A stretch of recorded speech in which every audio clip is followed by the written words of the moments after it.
নারে তাকবীর, নারে তাকবীর, আল্লাহু আকবার। তোমার দেশ আমার দেশ, বাংলাদেশ বাংলাদেশ, দিল্লি না ঢাকা, দিল্লি না ঢাকা, ঢাকা ঢাকা, ভারত না বাংলাদেশ, ভারত না বাংলাদেশ, গুলামি না আজাদি, গুলামি না আজাদি। রেজাউল ভাই শহীদ কেন? রেজাউল ভাই শহীদ কেন? তারেক রহমান জবাবে দে, ইন্টারিম জবাবে দে, ইন্টারিম জবাবে দে, নির্বাচন কমিশন জবাবে দে। আউযু বিল্লাহি মিনাশ শাইতানির রাজিম, বিসমিল্লাহির রহমানির রহিম। ঢাকা 12 আসনের মাটি ও মানুষের নেতা জননেতা সাইফুল আলম মিলন ভাইয়ের আজকের নির্বাচনী জনসভায় উপস্থিত সংগ্রামী ছাত্র জনতা এবং উপস্থিত বিভিন্ন পেশাজীবী সংগঠনের নেতৃবৃন্দ, উপস্থিত সাংবাদিক বন্ধুগণ, আসসালামু আলাইকুম ওয়া রাহমাতুল্লাহি ওয়া বারাকাতুহু। আজকের দিনটি আমাদের জন্য খুবই বেদনাদায়ক দিন। আমরা জুলাই বিপ্লব পরবর্তী বাংলাদেশের মুক্তিকামী ছাত্র জনতার আকাঙ্ক্ষা ছিল জুলাই বিপ্লবে শহীদরা যে জন্য জীবন দিয়েছিল একটি ইনসাফ ভিত্তিক বাংলাদেশ বিনির্মাণ করা, সন্ত্রাস মুক্ত, চাঁদাবাজ মুক্ত, টেন্ডারবাজ মুক্ত একটি সমাজ বিনির্মাণ করা।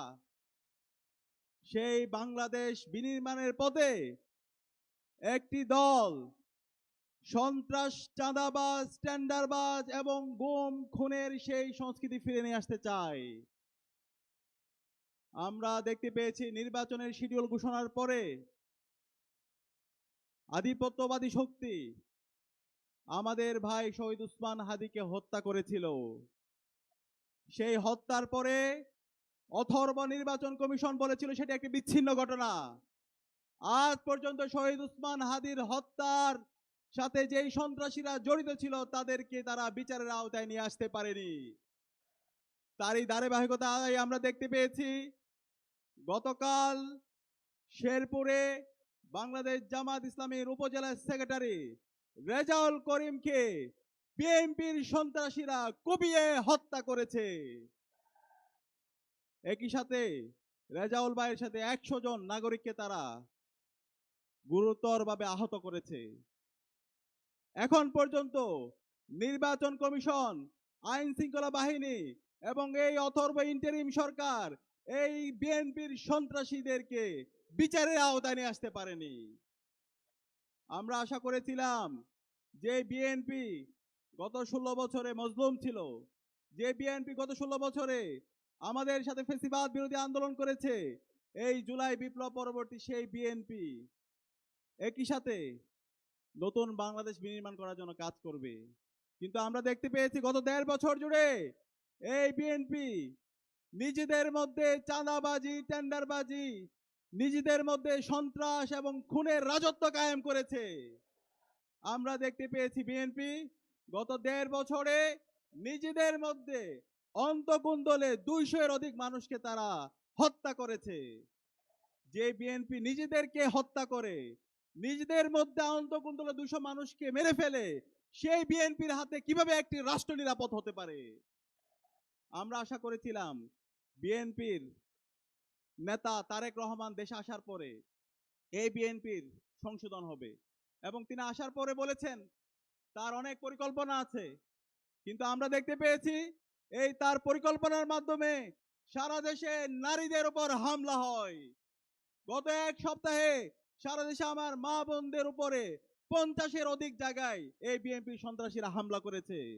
বিএনপির সন্ত্রাসীদেরকে বলতে চাই, তোরা সাবধান হয়ে যা।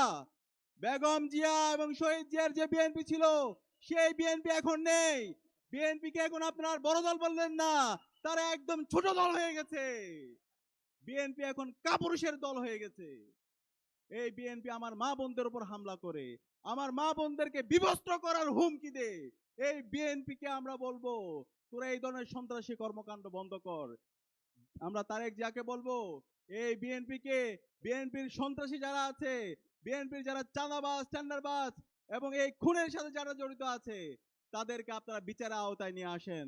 তাহলে এই বিচারের আওতায় যদি না নিয়ে আসেন, তাদেরকে যদি আপনারা প্রশ্রয় দেন, 12 ফেব্রুয়ারি পর্যন্ত যেতে হবে না, তার আগে আপনাদের পরাজয় হয়ে যাবে।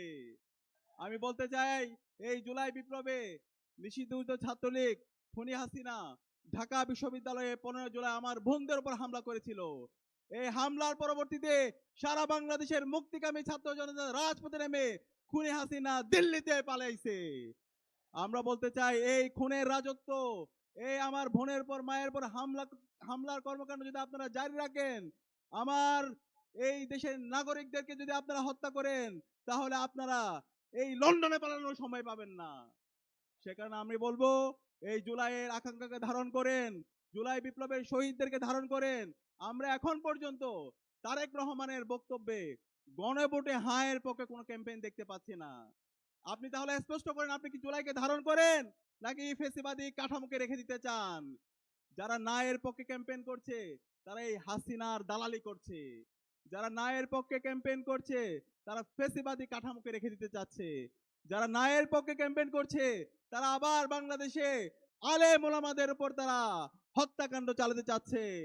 যারা নায়ের পক্ষে ক্যাম্পেইন করছে তারা ক্যাম্পাসে আবরার ফাহাদ বিশ্বজিৎদেরকে আবার তারা হত্যা করতে চাচ্ছে। সুতরাং নায়ের পক্ষে যারা ক্যাম্পেইন করছে তাদের বিরুদ্ধে আমাদের আন্দোলন সংগ্রাম জারি রাখতে হবে, তাদের বিরুদ্ধে আমাদের কথা জারি রাখতে হবে। আমরা তারেক রহমানকে আহ্বান করব, আপনার অবস্থান পরিষ্কার করেন। আপনার এই বক্তব্যের মধ্যে আপনি অনেক নাটক করছেন, সেই নাটকের মধ্যে আপনার অবস্থান পরিষ্কার করেন। আপনি কি জুলাইকে ধারণ করেন নাকি আপনি জুলাইয়ের বিরুদ্ধে গণভোটে নায়ের পক্ষে আপনি অবস্থান নিচ্ছেন?